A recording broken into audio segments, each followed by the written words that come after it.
Yeah, okay. Okay.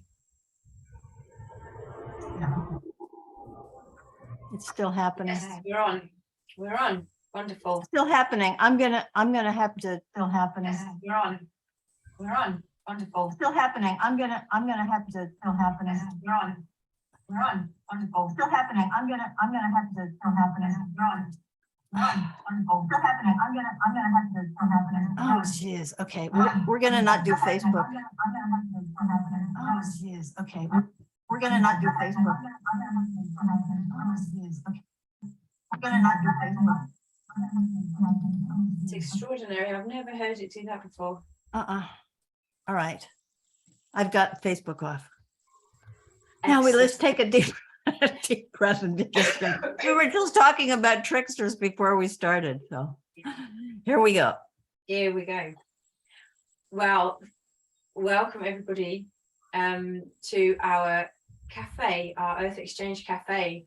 And today we're talking with Craig Chalquist, who is a terrapsychologist, is a PhD in the terrapsychology area and has written a book. And we're going to have a wonderful conversation, no doubt, about his previous work and his future thoughts and his research as it moves into his next incarnation, as it were.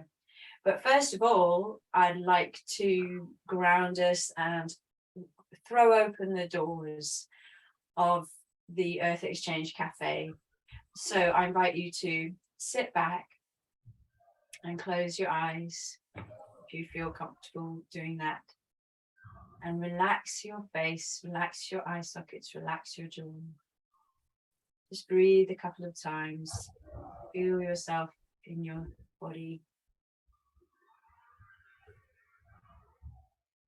And then with your inner eye, envisage this cafe that's been open now for 2.5 years over the whole of this COVID experience. And you step through the threshold and are greeted with the memory of the conversations that have been before, the artwork on the walls, the music playing, the conversations happening in the corners, the dark corners.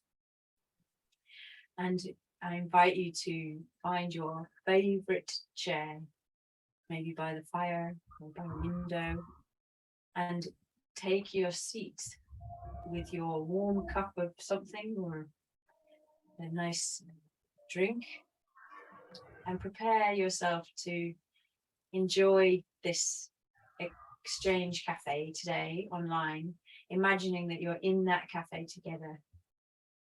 And so while we seat ourselves, we just bring ourselves full circle in welcoming in those energies of the East, the fork of the dawn, inspiration, clarity of vision. May it guide our conversation.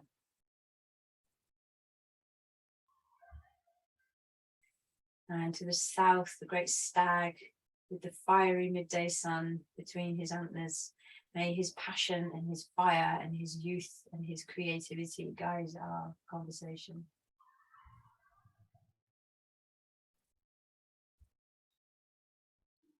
And to the west and the setting sun over the waters.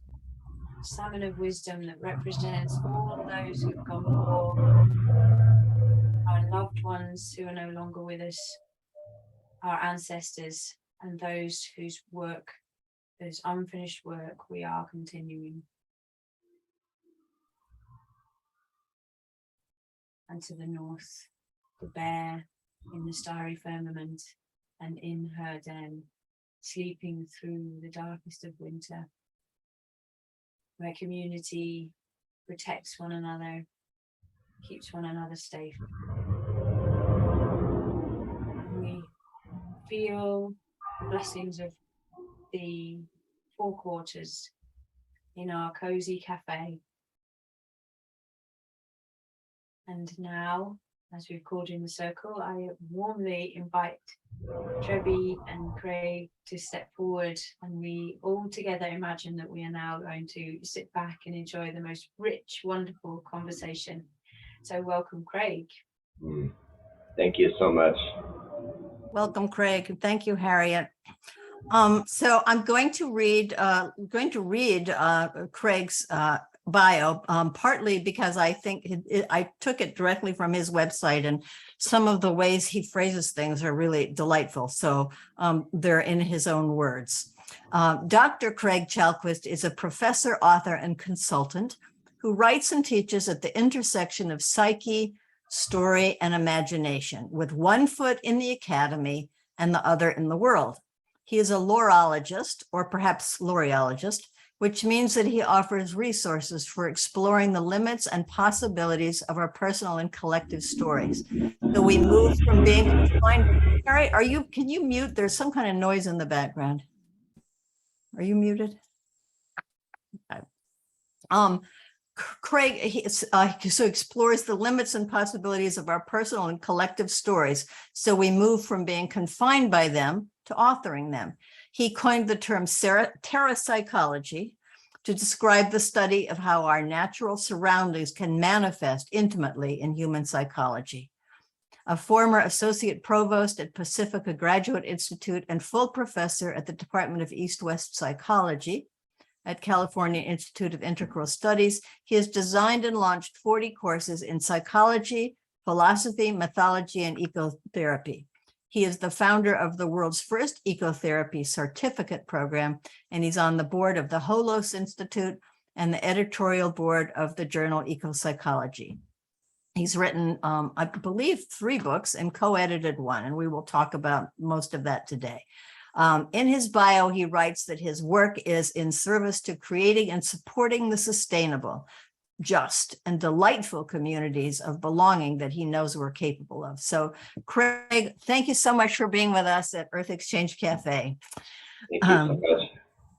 And I want to start with Terrapsychology, which is this book of yours, which I read years and years ago. And you have a fascinating premise in this book. So and I'm going to ask you to correct the way I'm going to describe this, but that places impart to humans and even into their own future certain qualities or patterns of what's already occurred on them.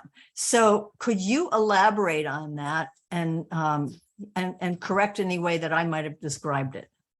Oh, that's perfect. Yeah, thank you, Trebi, and thanks for the opportunity to be in the cafe too. I appreciate it.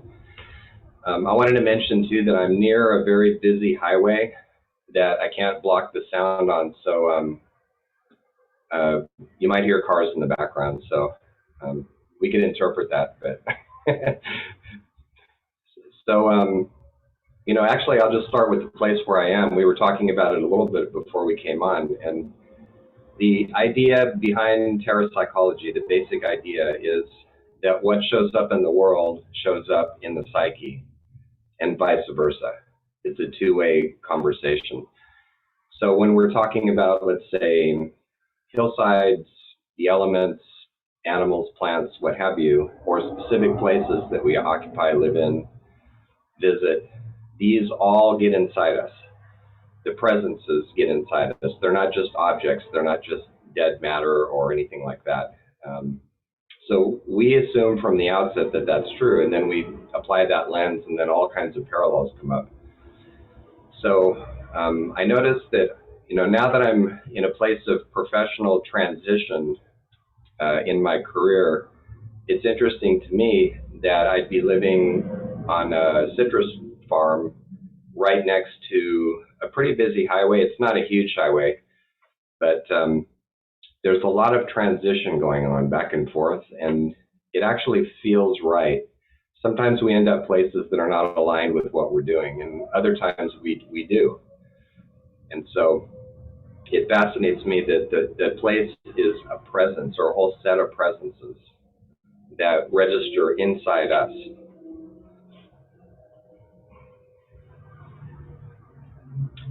You're muted there. Do you feel aligned with with where you are right now with this intersection with the citrus groves and the traffic, and how, if how or how not? I actually do on a symbolic level. There's aspects that I don't like. I mean, it's, you know, there's some noise outside. It's not too bad when I'm inside, but you know, that's jarring. So I don't like that. It's not terribly healthy to live very close to a highway anyway, you know, but it's a temporary arrangement. So on that level, it's kind of, yeah, it's, you know, it can be difficult. But on a symbolic level, it makes sense to me because there's so much in transition. And in fact, this farm that I live on is actually eliminating the citrus part of what it does because the trees are old and they've given everything that they can give. So the farmer I rent from is going to replace them with something else, different kinds of trees. So even the farm is in transition. So. Yeah, and we were talking before we got started with the program about the Greek gods and on Hermes, you know, the messenger, and he was also the god of roads and pathways. Yeah, that's right. So it's perfect, you know. He's the god of your highway there. And we're doing this during Mercury retrograde. Mercury and Hermes are related. They're both tricksters. So. Oh, yeah. And we had some trickster energy in the beginning here. So can you give another example of how the history of a place and what's happened to it kind of moves itself forward in time? Sure. I'm living about an hour north of Los Angeles, which is one of my favorite examples of how this works. I think it works everywhere. So Los Angeles originally, like all of California basically, was underneath the Pacific Ocean millions of years ago. And as the continent moved, then gradually island arcs got scooped up by it and formed California. So in a sense, we're kind of like ecological driftwood. We're actually, the granite here is the youngest granite on the North American continent, and it's highly unstable. So already we're getting a hint about how that translates into the California character. You know, I was born here and in San Diego, and we're used to being on shifting surfaces. We're used to having things be temporary, stuff like that. We react to it in various ways. But in the case of Los Angeles specifically, there was a chunk of it, which right in the center of it, the basin, and it rotated upward instead of being scooped up, like a stage surfacing from beneath the waves over millions of years. And so when Europeans visited that place centuries ago, at that time it was being used for vision quests. Tribes all over California would go there and look for visions. And this is centuries before Hollywood, right? I look at Hollywood as a symptomatic version of what's supposed to happen in Los Angeles, which is to find visions. And even the name that the people who colonized it gave it, Los Angeles, it's actually part of a longer Spanish name. But angels are messengers, right? So there's something about the intelligence or presence of a place that's not only more durable, but that's actually deeper than the consciousness of the people who think they're naming it, whether it's, you know, a colonizer's name or other names. The people who lived there originally know this about place. They know that places are alive and ensouled and inspirited. So they're more likely to have a name that accurately reflects what's going on there. So those are some ways in which I think we see a continuity from the past onward. Yeah, that's fascinating. That's such a good example. So I'm curious, what were you like as a kid? I mean, what were you thinking about, and what was your relationship to place then? Yeah, I have an ongoing joke, by the way, with Lolly Mitchell, who also does terrapsychological work with the presence of place. And we have this ongoing thing that makes us both laugh. I was adopted and I grew up in a pretty violent home, so I was outside a lot because it felt safer outside than inside. And Lolly is an orphan, so she grew up, you know, as best she could, right? And both of us kind of turned to San Diego as a presence that was for us, maternal and nurturing and there for us and safe, Huh. So the joke is that that we're ecological siblings. We both have San Diego as an ecological mother, But yeah, I was outside a lot. I was adopted into families that were pretty high on the scale of anxiety and running around and being frantic. And I found out years later that I inherited my birth father's temperament. So I tend to be kind of quiet and calm and reflective. So even without the abuse stuff that happened, it was kind of a difficult match. So I would just go outside. Bye. So what was it about San Diego that felt nurturing and maternal to you? It was a safe place to go when things got really hot at home. So that was like the surface level of it. But because I teach mythology, I'm interested in the relationship between mythology and place. And I think that mythology is a co-creation of human beings and wherever the myths arise. Like try imagining Athena without the Acropolis. It's hard to do. Or if you've actually seen Olympus, Mount Olympus in Greece, you get why they thought Zeus lived there, especially when there's a lot of lightning going on, So there's this intimate weave between human storytelling and the places where we are. And so I always look for what I think of as the archetypal or mythic presence that inhabits a place. And when you look at San Diego from space in a photograph, to me, anyway, it looks like a witch's face. It's a magical place. Huh. And there are many goddesses like Hecate, the crossroads witch goddess, who pop up in the world's religions under different forms. And so, using the Greek shorthand, I always think of San Diego as an altar to Hecate, the witch goddess. And there's actually witch communities in San Diego, and there's a long history with magic and, That's great. So in this, so you've described Los Angeles. Oh yeah, good. And in your book, you write about I forget the name of it. It's near Los Angeles. It begins with E. That town you describe in the book. It's escaping me. Oh yeah, I wrote about a couple of them. There's San Diego. There's Orange County. In between San Diego and LA, there's Ventura County. well, anyway, it's a town, but it's just the name of it is escaping me as I try and talk to you about it. But so I just wonder, my question is, we don't need to know that in order for me to ask you the question. Is it possible through human actions, and I'm going to relate this in the next question to Radical Joy for Hard Times, is it possible for human actions it all at once or over a period of time to shift the energy in a place? And have you ever heard about that happening? Yeah, I think so. Two examples that come to mind. LA is one of them. Since we just talked about it, I'll use that. But also the Oracle at Delphi is another example.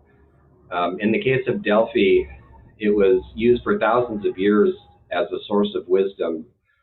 Plato and Socrates went there, according to stories, to get knowledge that the Oracle had, the Pythoness, the woman who would prophesy. And it was an institution in that part of the world for millennia. And then there were a lot of power play dynamics going on around it, different, potentates and chieftains and all that vying for position. And so at some point, the Oracle started getting politically expedient, and they just basically told people what they wanted to hear. And so when that happened, the quality of the prophecies really wore off. And so we know from scientific studies of Delphi that there was a gas that would come up right beneath where the Pythoness, the priestess of the temple, would prophesy, and it would alter her consciousness. And so at one point during that time of power plays, there was an earthquake on Delphi, and it shut off the gas. And so the local stories talk about how Apollo abandoned Delphi. And I haven't been there myself, but I've talked to people who visited the place, and they talk about how ruined and lifeless it feels to them. Huh. So I think something shifted, but it was not just human activity, it was also something in the land itself. It closed that fissure. in the case of Los Angeles, it's as though it's this intensely spiritual place.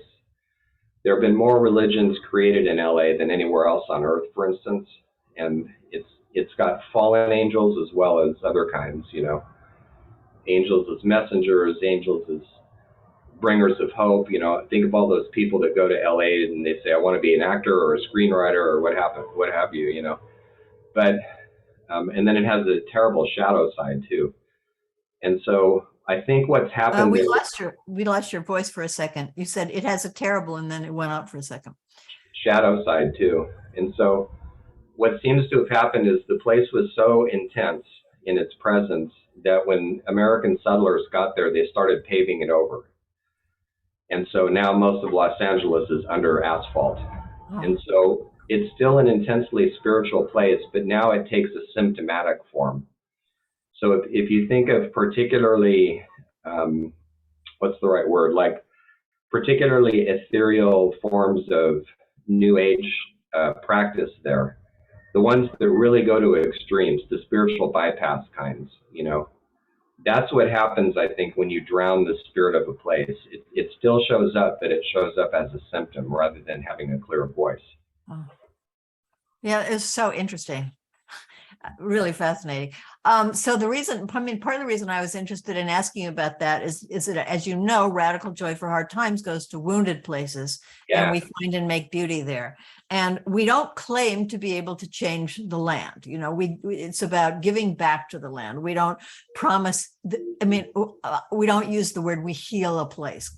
Right. However, sometimes it seems like that happens. And in one of our annual events, our Global Earth Exchange, which we have done every year since 2010, there were a couple of women who were working on monitoring the well-being of sea turtles in Alabama on the shore. And so they made a turtle on the sand in honor of the sea turtles out of seaweed. And then they noticed that a couple of days later, a mama turtle came and lay her eggs right by the seaweed turtle. And she wrote me about that. And then the day after that, she wrote me again, and she said another mama turtle came and laid her eggs right there. Yes. So it's hard to not believe that the turtles felt the energy of their gift. Sure. Yeah. There's when we work terrapsychologically, we talk about how to borrow, so this is Jung's thought, but changed a little bit. Jung said the unconscious turns toward us the face that we turn toward it. You know, if we're trying to dig into it or mine it or whatever, then we have symptoms and bad dreams.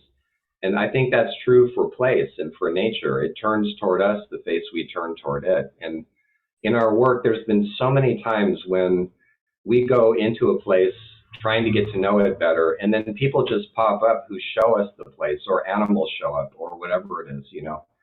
And so we're all convinced that places are alive and they're talking to us, and we're in this conversation with them all the time, you know. Mm-hmm. Yeah. It's really great. It is great. Yeah. So we were talking about, your book that you co-edited with Linda Buzzell about ecotherapy. And I wanted to ask you about, you have an essay in that, which is about homecoming. And you start out by asking the question, like, how do we come home to our own land? How do we come home to our place? Because we might live there. It might be our mailing address, but are we really at home there? So could you talk a little bit about that? For me, being at home is recognizing on a conscious level that we're part of all of these conversations in place that we're talking about. So I've been living here for, I think, about 1 year and 4 months, which is not a long time, but I know who shows up here. I know something about the plants and animals who live here. I'm getting to know the seasons a little better. And the more I connect that way with the ecology of the place where I am, and I learn about its cultural history and its Ohlone territory, and I know a little bit about the stories they tell. And so with all of that together, I feel more at home here, certainly than when I arrived as a relative stranger, even though I've lived in Ventura County before. So for me, those are all ways of getting to know, getting to have a sense of homecoming where we actually are. And of course, not all of us have the privilege of living in one fixed place for years and years at a time, but I don't think that's necessary for a sense of homecoming. I was trying to find it before our conversation and I couldn't, but Gary Snyder had a poem in one of his books, and I have so many of them I couldn't find it. But it was about, if you want to get to know your home place, like where does your water come from? Where are the trees? What are the trees? Who were the native people who lived there? What are the rocks underneath your land? And, it's just like, if you learn that stuff, you get to know, it's like you have a conversation with your place. Exactly. Yeah. I like Andy Goldsworthy's phrase, the artist who works with nature. He talks about shaking hands with the place when he first goes there. And when I go to a place, I walk around a lot, and I also drive around a bit just to see what's here. So I've been around this whole area, even though it's relatively rural part of Ventura County, but I'm not intimately familiar with it, but enough to where I know what's here. And it gives me more of a sense of presence, I think. Yeah. So another book that we've spoken about a bit, and then we've been talking about myths throughout this conversation, is you have a book in which you have compiled scores and scores of myths from all kinds of cultures around the world. And the point is that these myths are really relevant in our life. So before we talk about the book a little, the word myth is so often misused. It's meant as it's a lie. So what do you mean by myth? Yeah, that's a great question.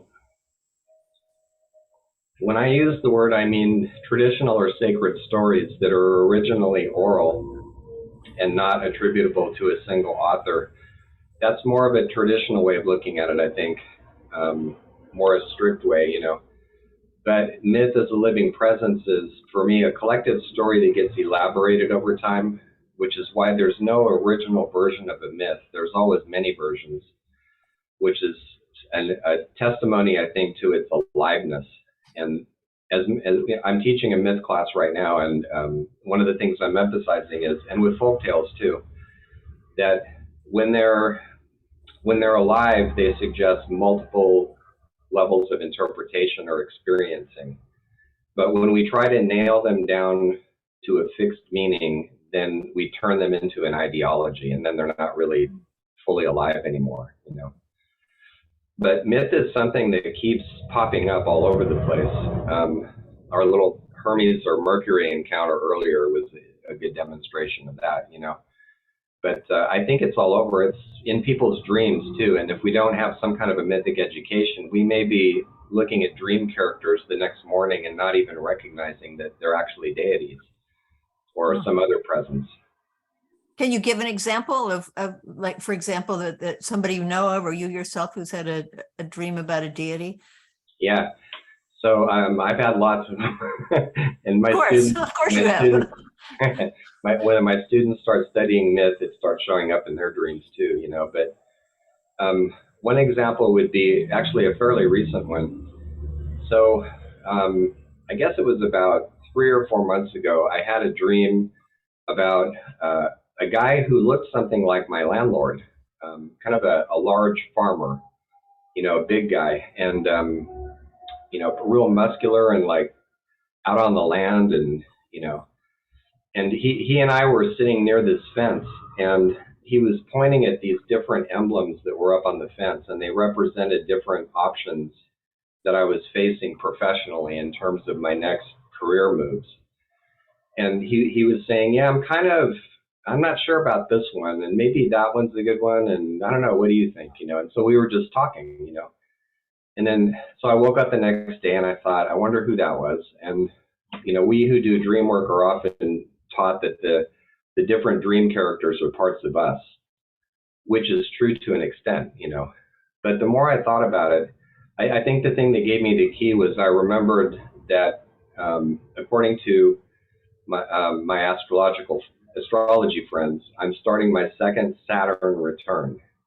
And Saturn is an agricultural god.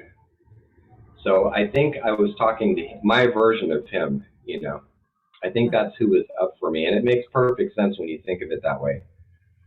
So did you remember, did you figure out what he was advising you to do, and did you do it?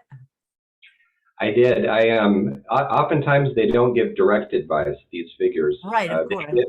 It's more like they're blessing us with their presence. So it just made me feel good that my version of Saturn was around, kind of overseeing these decisions that I was making, that it wasn't just up to me, you know. Mm. And so I made my decisions, and I think that worked. But that often happens.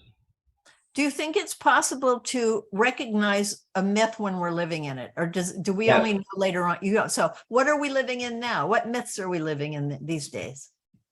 Collectively, you mean? Yeah.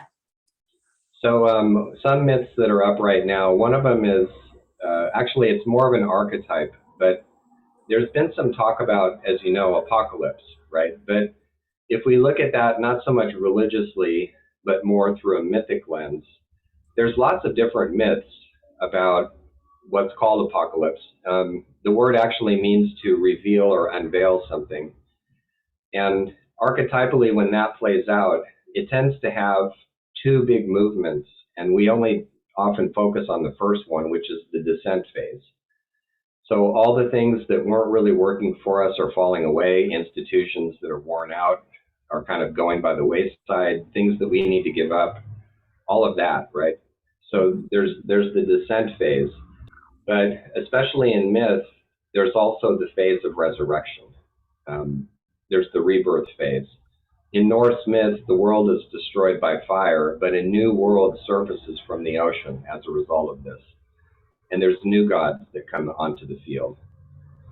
So in other people's stories, and even some of the ones in the West, when the stories have that theme, they often emphasize both parts of that movement. That there's a massive cataclysm of some kind, but then on the other side of it is renewal.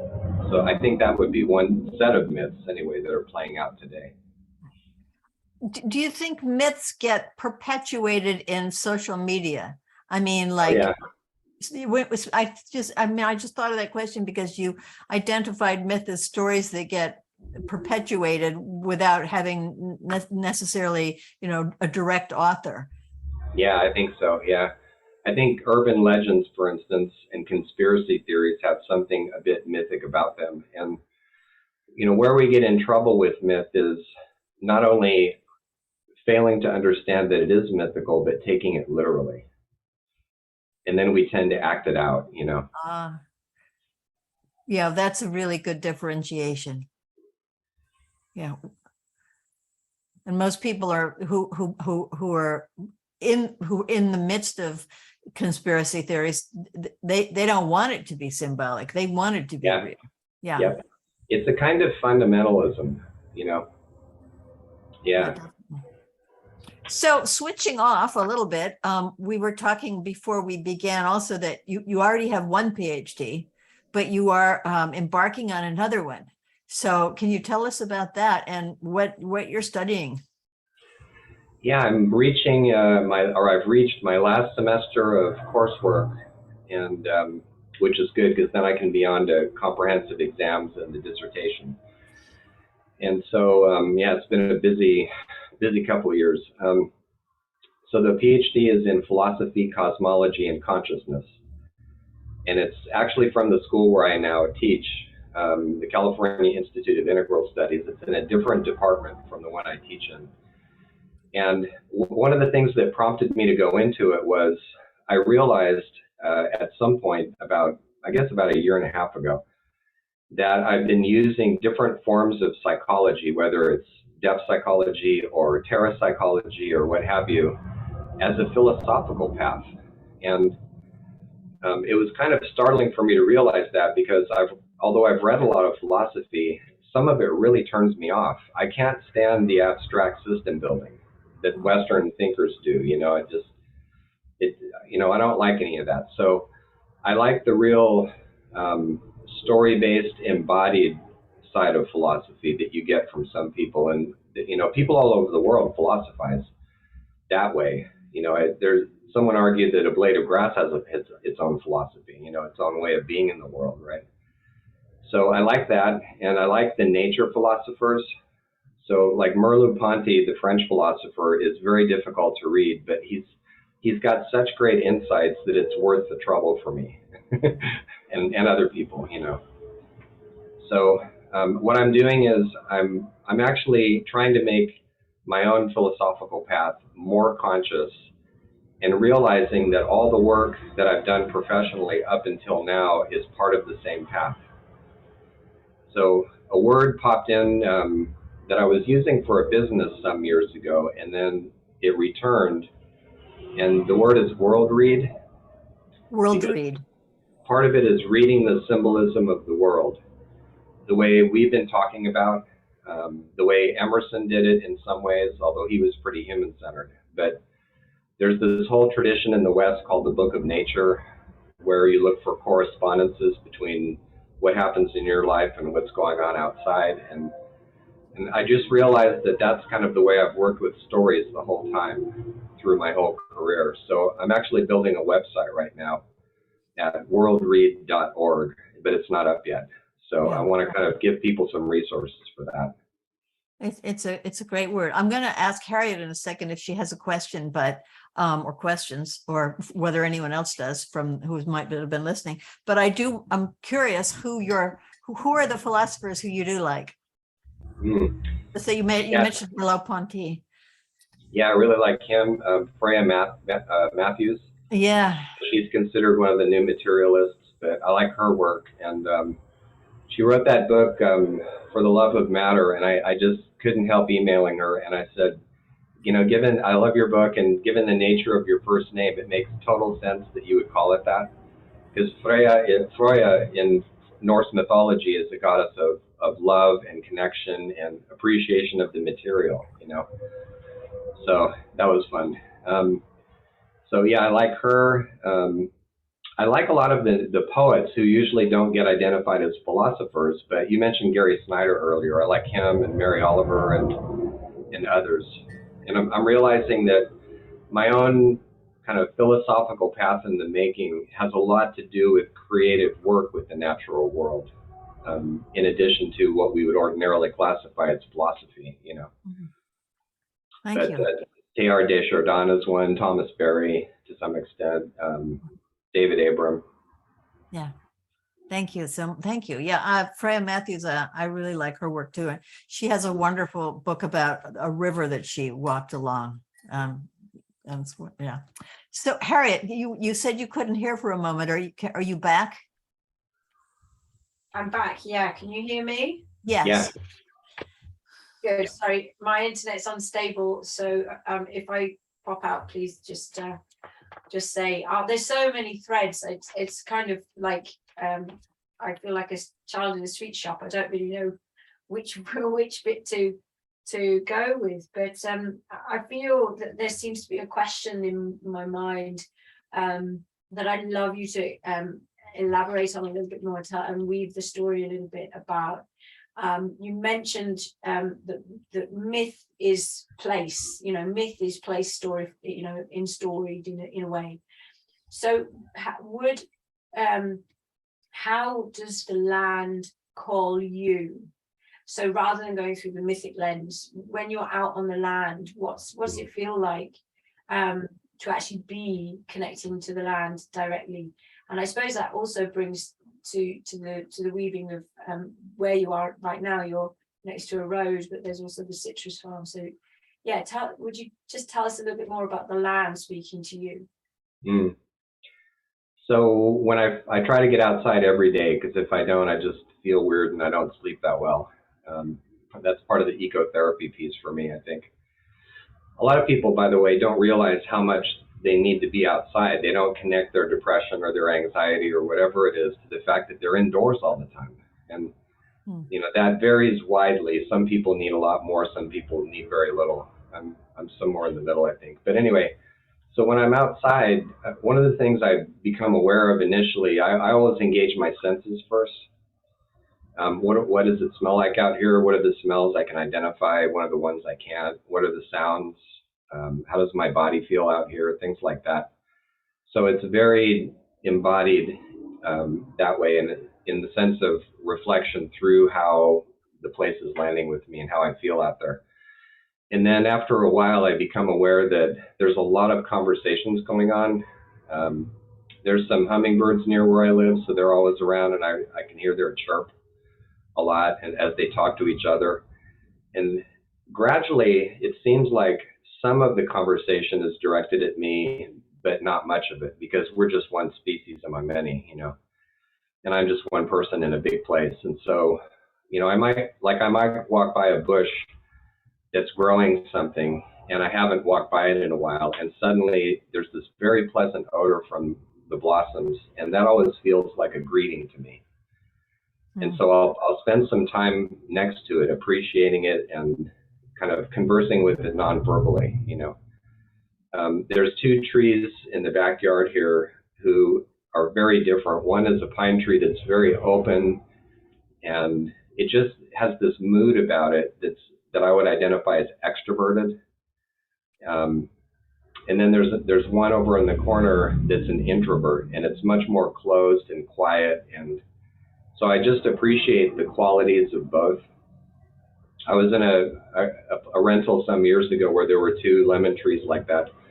One was very, the leaves were very thick, and it hardly ever produced any lemons, but when it did, they were marvelous. And then the tree next to it was very extroverted, and it was dropping lemons all the time. You know, in California, we have 3 growing seasons by the books, but it feels like more than that, you know.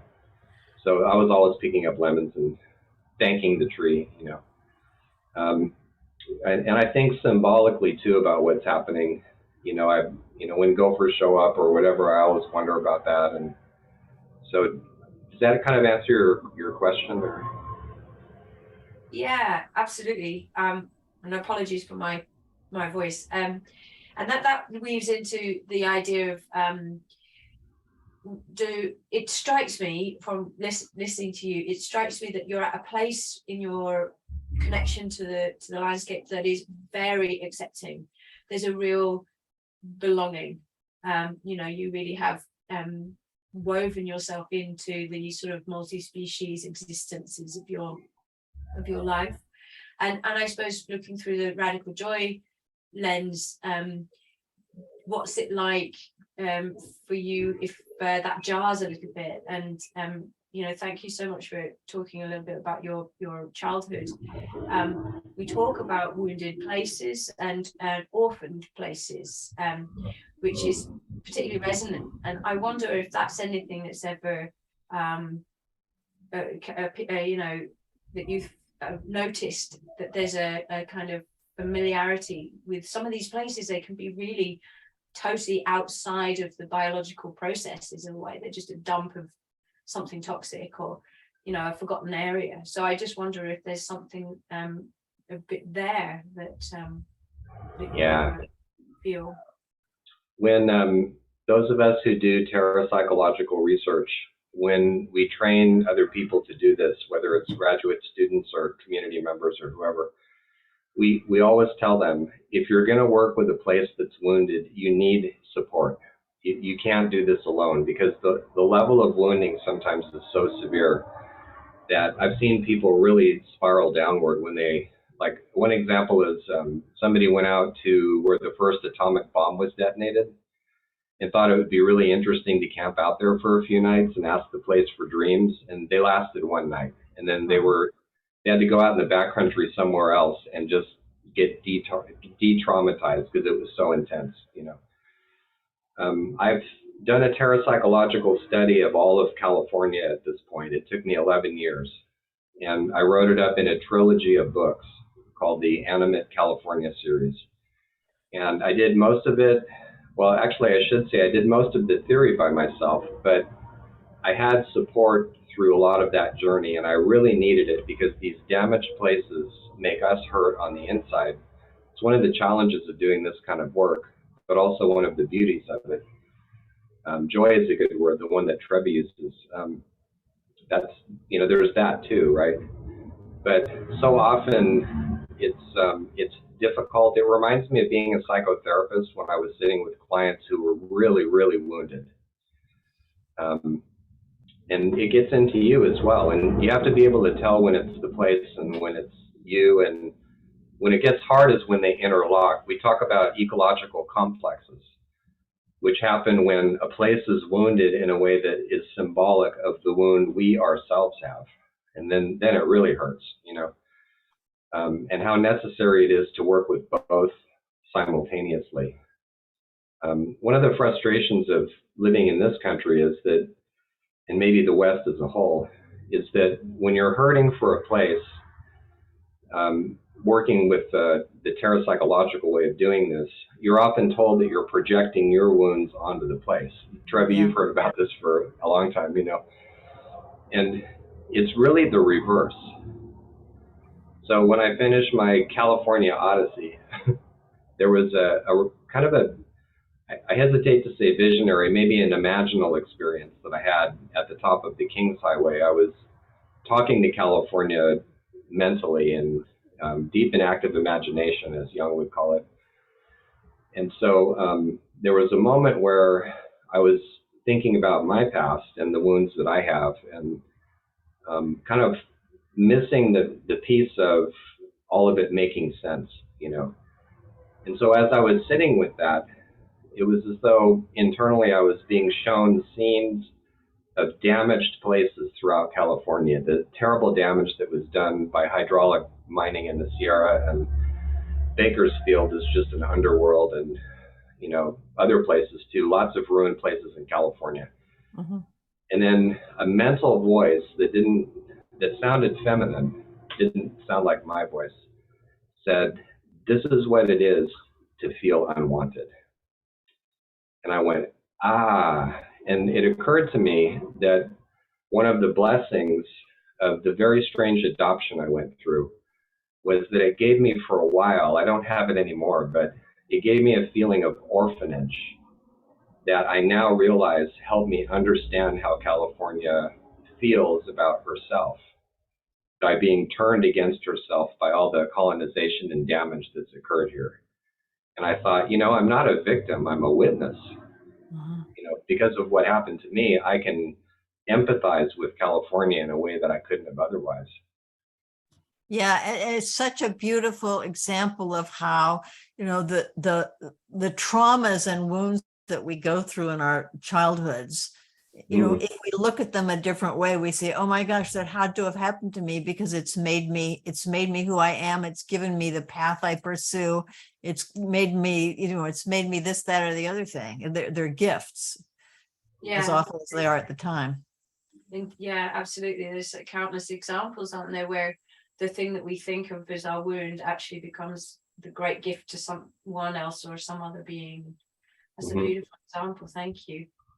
It's very powerful as well to remind us that we're working on attending to place, and that's a very deep immersive experience that I'm running a course for Rad Joy, and we're very, very strongly encouraging group process and supporting one another, because exactly what you say, that we go, you know, often we go to a place and think that there's a backstory that we're getting from that site, but actually obviously we're bringing ourselves, and there's this reciprocity where we meet in the middle, and it's wounding, and it can be, and when it's really, really healing, you know, for want of a better word, for the human, for the land connection and the relationship, there's very much a liminal space of coming to terms with, or being mirrored of our own wounding inside. Yeah, and even though we don't say we can heal a place, although, you know, it may be possible in certain circumstances, we can definitely heal the relationship, our relationship with. Yeah. Yep. That's definitely. Absolutely. So before we sign off, I just want to ask you what you're working on now, and also to talk about your podcast and how people can find you and listen to you and learn more about your amazing work. Thank you. Yeah, I'm for my dissertation, I'm looking at the whole issue of, in order to craft a wisdom path that's earth honoring and place honoring. So there's the Terrapsychology piece too. Is it really necessary to have these absolute truths that people seem to, you know, run after and those always lead, of course, to different kinds of authority and authority figures and all that. So I'm trying to, for myself as well, put together a path of play, creativity, re-enchantment. I notice that I'm more drawn into doing helpful things for not only place and the elements, but earth as well.